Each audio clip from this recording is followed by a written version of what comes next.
Thank you very much. Thank you very much for the introduction. Great to have you over here, and great to be with you here.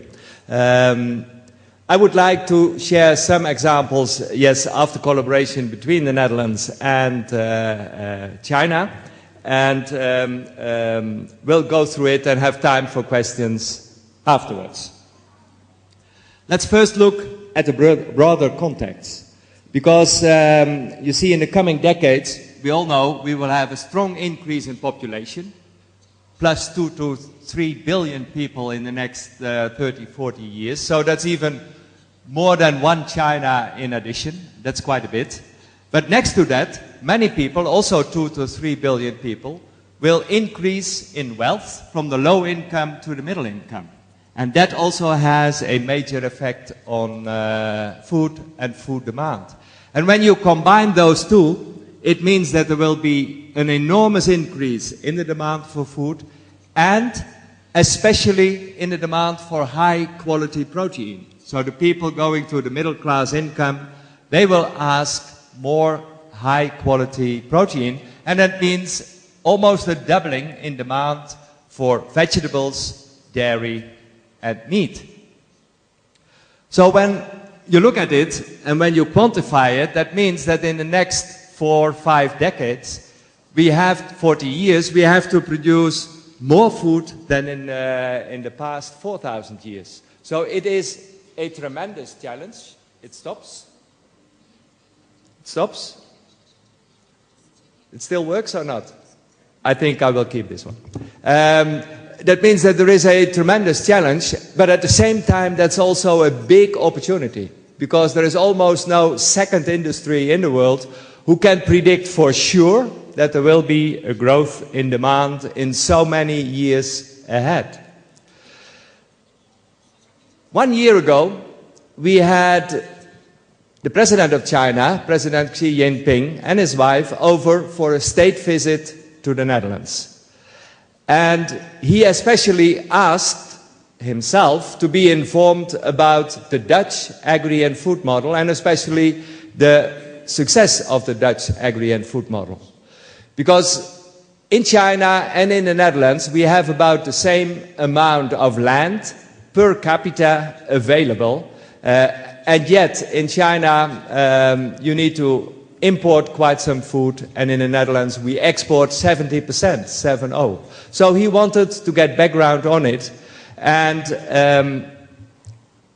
very good. And he was impressed and asked afterwards for more collaboration to increase food security, so to increase the food production in China, and at the same time improve the quality, especially the food safety, as the Chinese consumers have a higher demand also on quality and safety. And what is then special to our situation, to the food and agri in the Netherlands? Well, when you think of it, we are only a very small country in size, only 200 by 200 kilometers roughly, so 40,000 square kilometers. And in that area we are densely populated. We have 17 million people in that area. But in that small country, with that small country, we are the second largest exporter of food and flowers in the world. Second largest exporter in terms of value. So the US, big country, is the number one with little over 100 euros of export, and the Netherlands, a billion of export, and the Netherlands has over 80 billion euros of export a year. And the major sectors in our country are greenhouse horticulture, so vegetables, and livestock, dairy, pork and poultry. And you see, when you look at it from the coming demand in the world, that's especially these products. It is vegetables, it is dairy, it is meat. And when you look at our country, you could characterize our system as very highly productive, because we have limited amount of land, labor is expensive, so we have to be extremely productive per hectare or per animal to survive. Secondly, we have to be very efficient. Because of those high costs, we have to be efficient to be competitive. And we realize that when we compare it to others, that we are knowledge intensive, so that we use, let's say, new technologies and new knowledge as soon as possible. And when you look into the value chain in the Netherlands, farmers are the basis for it. We have family-owned farmers, so a long history and tradition within family farms, and they are able to produce 5 times the added value, 5 times the European average. So at a very high level. But it is not only the farmers' level that is strong, it's also the agribusiness. So the supply and processing industry in our country is very strong in the various sectors. And we have 4 companies, 4 food and agri companies based in the Netherlands, Dutch companies who are in the world top 40. So that's a lot for a small country. And finally, we are also in this field leading in science. Our Wageningen University and Research Center is, in terms of science, in terms of publications, the #1 in its domain in the world. So it's from all the angles, it's a strong focus on food and agri. And that we call also the secret behind the success. Because yes, we have good fertile soils, yes, we have a very good climate, but when you don't use it in the right way, you don't produce so much. So there is more than soil and climate only. And that is what we always call the golden triangle. The close collaboration between private industry, government, and knowledge institutes. With private industry and our system in the lead. So not the government, not science, private industry in the lead. And that close collaboration between the three means that there are very short lines between them, so no walls between them, but short lines, that there is a high commitment in setting targets and achieving future activities, and always public-private partnerships. So public-private partnerships in financing, research and innovation. And to give an example, Wageningen is the only university in the Netherlands which is not part of the University of Science, or the Ministry of Science, but is part of the Ministry of Agriculture, and nowadays the Ministry of Economic Affairs. So close to the golden triangle, and yes, that is also the basis of what we call the top sector policy. In the Netherlands, we have defined top sectors who are important for the economy in the future, the economy from export, income and employment. And here, food, agri, horticulture is one of them, and there it is also organized with this triangle in place. So the triangle discusses the various items within the top sector and sets together the strategy for the future. And I would give 3 examples in which our sector, so not an individual company, but the sector as a whole, in which our sector collaborates with China. Because we do a lot within the European Union, also a big part of our export is within the European Union, but the worldwide growth is not in Europe. The worldwide growth is, among others, here in China. And that's why there is a lot of attention and collaboration between the Netherlands and China, also stimulated by the visit of your president last year. And I would give 3 examples of research and innovation, which for us are a good basis to collaborate as a sector, and which gives companies the opportunity to build on.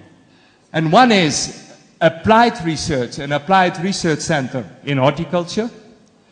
One is a research and innovation center in dairy. And one is what we call the Holland Center to support business and also start in e-commerce. An important development here, as we heard yesterday morning. Let's briefly discuss them and see what we learned from that. The first one is the Sino-Europe Agricultural Development Center. That started officially in 2011, And that is part of a long-standing relationship with one of the provinces here in China, Fujian province. And I would stress here long-standing, because yes, market is developing very rapidly, but for a strong relationship, you need time. You need to build up the relationship. China is not a country, as you know, but foreigners often underestimate. China is not a country to come in quickly and do business and be out again. You have to build up a relationship. And this relationship with Wageningen in this case started already in 2004. So it took 7 years to do projects and work together. And then Fujian government decided to build an applied research center, especially for the relationship to further work on. So Fujian province took the initiative, funded the applied research center with the support of the Dutch government, with the support of Wageningen, and now also including the private industry. Private industry from the Netherlands and private industry from China. The center is located in the south of Fujian province, in Zhangzhou development zone, and created at a new road which is called the Wageningen Road. Important here is that it is applied research, applied, because you may notice that, as in many countries, also here there is a wide gap between university research, which is fundamental, and applied research necessary for companies to build on for innovation. And in our system we have many institutes in between, type of institutes, to bridge that gap from fundamental to applied. Here it is not so much available. So this center is especially focusing on helping producers and industry apply knowledge for their circumstances. So often there is a little research, often it is also modifying the available research to make it happen in the field. And we think this is an excellent model also for companies to build on, to use knowledge from everywhere around the world and make it available for producers and industry. We started in horticulture to focus on. That was what the institute was built for. But we are now broadening to food processing, where the Food Valley in the Netherlands, the Golden Triangle, also helps to develop that center. And companies also come in to, from a commercial point of view, to build on it and work on it. So we think this type of institutes can have a good future in China to really be close to the industry and help modify the knowledge to practical application. A second example started from the industry. It is the Dairy Development Center, the Sino Dutch Dairy Development, which started 1.5 years ago, was launched in November 2013. And here, the biggest dairy company in the Netherlands, the Royal Friesland Campina, took the initiative. And why?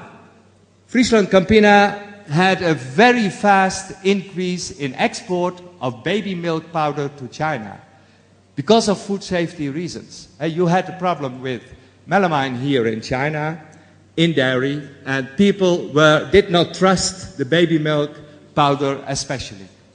And they were looking around in the world for quality, safe baby milk powder. And the Netherlands was selected for that.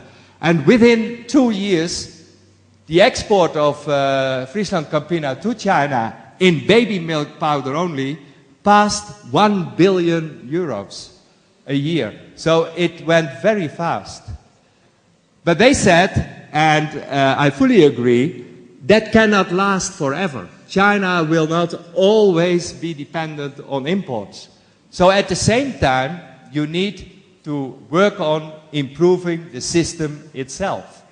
And that's why they took the initiative to use part of the money they earned to invest in this Dairy Development Center, which is located in China, in Beijing, and which has the collaboration of Friesland Campina as a dairy company, the China Agricultural University, based in Beijing, and the Wageningen University and Research Center. And the aim is twofold: to increase productivity, so to produce more dairy, because dairy, the demand for dairy is increasing, and especially to improve food safety, to show and to make and to help it happen that, let's say, the quality control system in the chain as a whole improves. So it is an integrated approach, not only the final product working on, but throughout the production chain. They call it from grass to glass, so focusing on all stages of the production chain. And when you think of it, when you have a problem in the production chain, it is a tremendous amount of work to improve it. And to have all the factors of the animal feed that's going in, and animal health care, and at the farmer's level, and in the processing, and in the transport, and in the storage, that all those stages improve their system. And also make it transparent to the consumer, because to gain back the trust of the consumer, that is a lot of work. So they include many activities in this center. It is research, new products, also PhD research, so from fundamental to applied. They do training here in China with the people involved in the field and in the factories. They have an extensive program to bring people to the Netherlands, to their own facilities in the Netherlands, and get a Dutch dairy experience, just as a way to visualize our system. There is an expertise center being built up here in China to try out for innovation, try out ideas and products.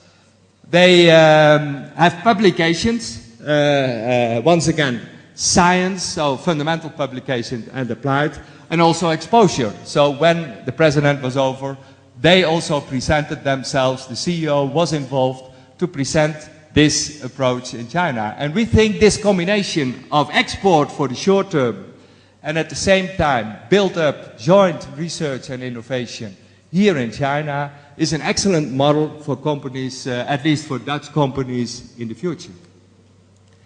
And the third example is a bit broader, built on the first two. The third and final example is what we call the Holland Center. Here, as said before already, there are many opportunities in China, but it's also difficult for companies from outside to come in and be active. Well, the big companies we have in the program this morning, they can do it themselves, but smaller companies, it's often difficult. So we have a business platform to help those companies realizing more business in China. That was launched last year, October, and that was not an initiative of one company, but of the sector as a whole, the Topsector, Agri&Food, and business people, the Chic Group here in China. So not government people, but business people. This is very much initiated from the business. And members of the Holland Center are leading agribusiness companies in the Netherlands.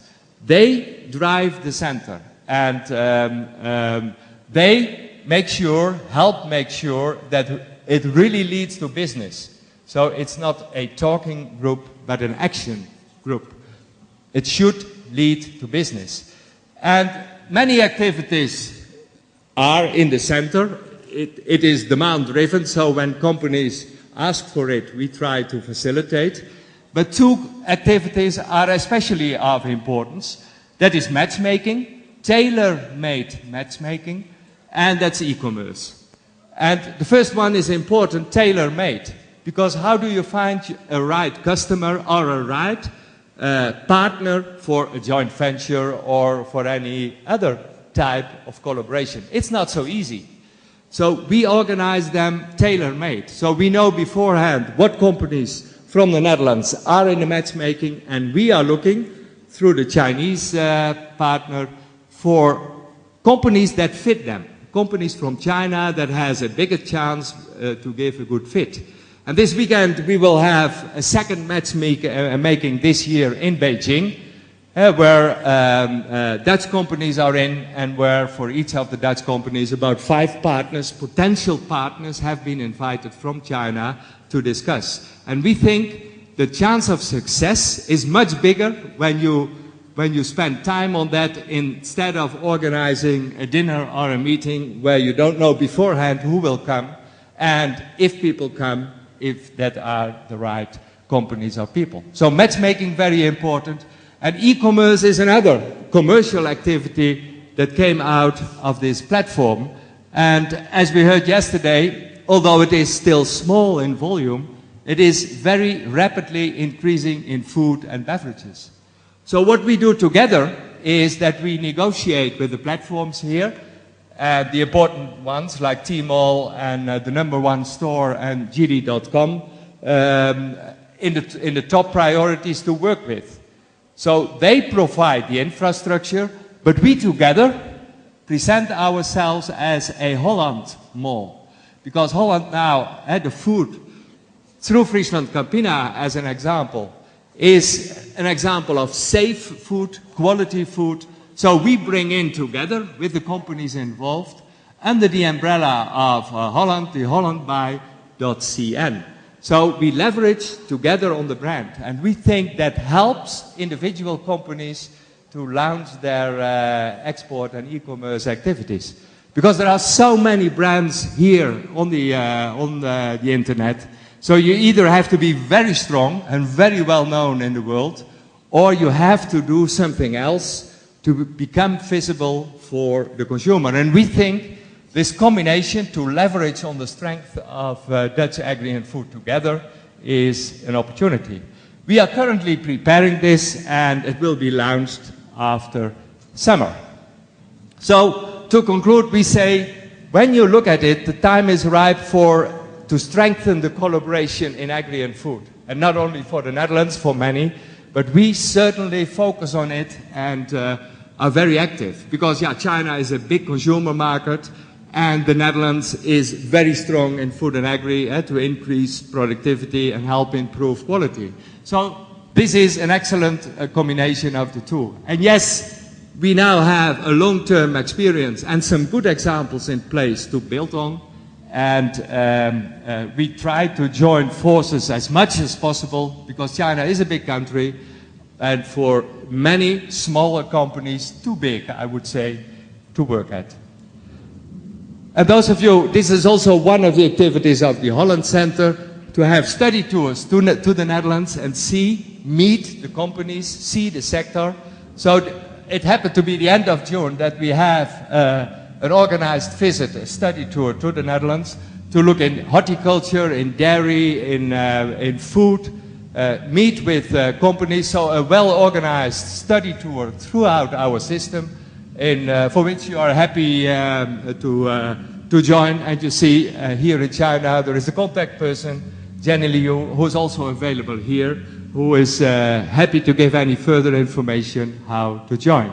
So feel most welcome to visit our country in this sector and look for new opportunities for collaboration. Thank you very much.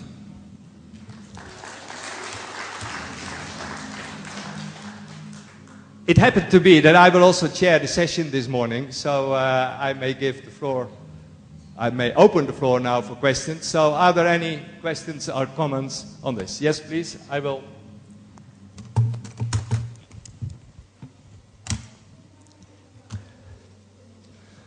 You mentioned that Holland are the second largest agriculture exporter next to U.S. So what's the breakdown of the flour and the agriculture grains? What's the breakdown for those two items? So to explain that, because it's almost difficult to understand, what is happening is the following. One part is the flours, and in the export, that in the total volume, in the total value of the more than 80 billion euros, 100 billion US dollars. I would say that's about, it depends upon prices, maybe 25-30%. That's flours, which goes around. The other part is especially in those sectors I defined. So horticulture, vegetables, the greenhouses we have is a very, very important export sector as well. Because they can produce a lot of value per square meter, and they export that high protein vegetable worldwide. And primarily within Europe, but also outside if possible. And then the third category is dairy. Dairy is an important one, like the baby milk powder now to China. We export a lot of dairy around the world in the various products. Processed products especially, because fresh milk is not so easy to export. So that is the number 3. And horticulture and dairy. Horticulture is a bit bigger than dairy, so you have 25-30% flowers. We may have another 20%, 25% vegetables, especially horticulture. So then we are a bit more than half of the total export. And the other half is dairy, the important one. I would say half of the other half, so also at 25%. And the remainder part is meat, especially pork and poultry. So we don't produce beef, we have dairy. Beef is only a side product of dairy, of milk. And, but we have meat in pork and poultry. So roughly 25% flowers, 25% vegetables, 25% dairy, 25% pork and meat. It's not exactly right. The one is a bit bigger than the other, but that is the case. So it is not also not one sector, it is across the sectors. Yeah. Any other question? Yes, please. I'm very interested in terms of the golden triangle of Dutch success as you shared with us. So you also mentioned that the private industry is kind of the key driver within the golden triangle. So I would like to understand a bit more how the private industry in this sense to be so active and be the pioneer or driving force in the triangle. Yeah, indeed, private sector is very active in food and agri. And that has been built up over time. You see, in our case, the land is very expensive and the labor is very expensive. So in order for the private industry to survive in our conditions, they had to be innovative. They had to improve productivity. They had to improve quality and efficiency and what have you.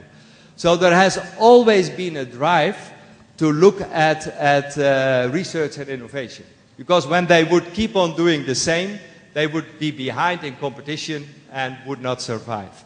So those difficult circumstances probably have been the most important drive to be active and be close to research.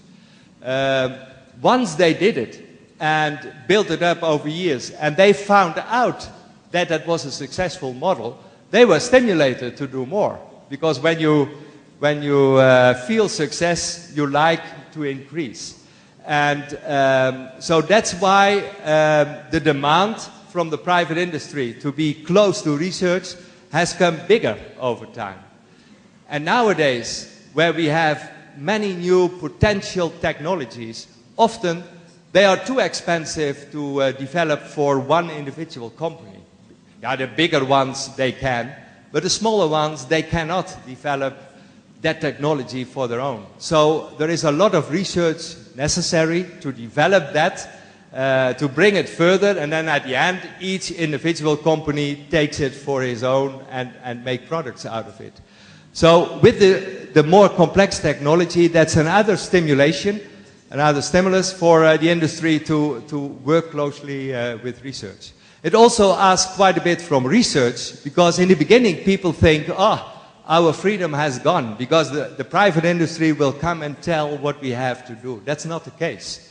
Because the private industry likes to have researchers being as creative as possible, because that's why they come. And for instance, in Wageningen, where we now have most of the research in that public-private partnership, at the same time, the number of publications went up. They did not go down, they went up, because they have more money for research to do that. So there need to be a reason for it. Secondly, when you start, it needs to bring success, because otherwise companies will not pay for it. But once that's going on, it increases.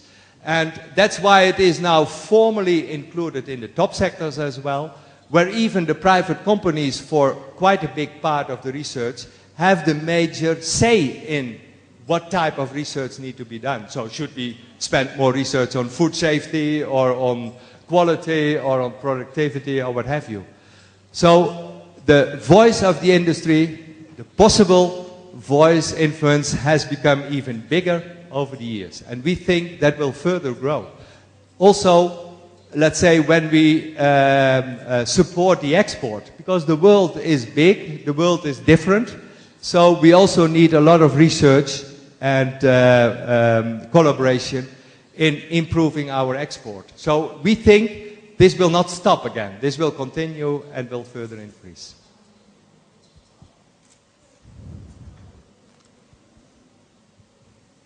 I think it is time for the next speaker. Oh. Can you take this? Thank you. So to talk about this golden triangle, I'm interested in the role of the government in this golden triangle. Because for the Netherlands to be more innovative, what kind of role the government should play? Because we understand the partnership between the private sector and the knowledge institutes. So what is the role of the government? Does it play a role in facilitating the communication between the private sector and the knowledge institutes? What kind of role it is for the government? Yeah. Also in our system, there is still a big role for the government. And that is different. Yes, to help bring the parties together, but also to provide money for the more risky research. Early stage research is quite risky for individual companies because you do not know yet whether it will lead to innovation and products. Well, in that first stage, the government puts in more money relatively than the industry. So, for instance, in our fundamental research, it is 75% government money or 80% government money and only 20% industry money. And when you reach the more applied stage, it switches. It is about 80% private industry money and 20% government money. So in the early stage, you need the government a lot for funding, and when it is successful, the industry takes over. So on an average, we do in public-private about 50% government, 50% industry, but in the early stage it's 80-20, and in the final stage it's 20-80, roughly to speak. Secondly, a government is also very important for the relationship between countries, to, let's say, support and to establish relationships. Because, well, take for instance here in China, a government plays an important role. And with us, in the early stage, the government in the 50s, 60s had a very big role, because at that time the private industry did not invest so much. So to keep things going in an early stage is also the government. And I see here the role changing as well. Here the government plays a much bigger role and should be to help develop and stimulate developments. But you see companies already more and more important here, to be more and more important here as well. So I can see that in 20 years from now, the role between government and private industry will also be different here than it is nowadays. So in each stage of development, you need a good relationship, a good collaboration between the government and the private industry. But the exact role is different over time, I would say. Yeah? 谢谢. Hi, excuse me. I have a quick question. So thanks for the group presentation. I'm just wondering, so could you share some of your opinion about unique or competitive advantages in lanolin dairy production compared to other European countries, such as France, Denmark, Ireland? So what do you think is very special or unique competitive advantages for Holland? And also, since the EU, the milk quota has become a history, so maybe the milk volume will increase in the next several years. So what's the impact on Holland dairy? Yeah. When you ask a Dutch person what is the difference between our product and others, we always say, of course, we have the best. But what is the difference? We have the strongest tradition in food and agri. So And in our system, the entire chain, production chain, from the supply of the ingredients up to the final consumer products, are very closely linked to each other in dairy. So that means that we know what is happening, we know what feed is going in. So when something is wrong with the product, we have a better tracking and tracing system than many other countries. So I think productivity, but also that quality, that food safety is something special and has been organized in a good way in the Netherlands. There we also benefit from the fact that we are a small country in region, because everything is closely together. We can easily organize it than in a big country. The next step, yes, we had a quota system in the Netherlands, which means that farmers could produce more, but they were not paid for the additional milk, so they did not produce more. And that quota system, after 30 years, 3-0, has finished the 1st of April this year. So now, countries are free again to produce more. And that will happen. We will produce more. But there are limits. Also in the Netherlands, we have environmental limits to produce more. So that means that there will be more production, but it will not be an explosion of production. People expect, for instance in the Netherlands, that in the coming years we will produce 20%, 20% more in the coming 5 years. So yes, there will become more dairy on the market, and that part will especially be exported outside the EU, because the biggest demand, increase in demand, is not within the EU, but is outside the EU. So I expect a lot of increase in international export of dairy products. Thank you. I think... Thank you for your presentation. You mentioned the similarity between the Netherlands and China in terms of land size and per capita.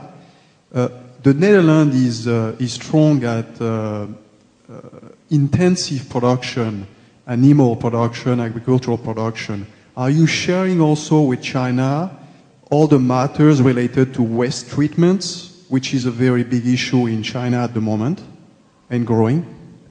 I didn't catch what? The waste treatments, because of all this intensive production. Yeah. You see, there are always disadvantages of a system which you have to overcome. So when you are very intensive, you produce a kilogram of food very efficient, because we have the lowest CO2 emissions of food production per kilogram of food in the world. Because we are very productive. We only need a few animals to produce the milk or to produce the meat. But everything is concentrated in a small area. So there you have, for instance, the manure being left.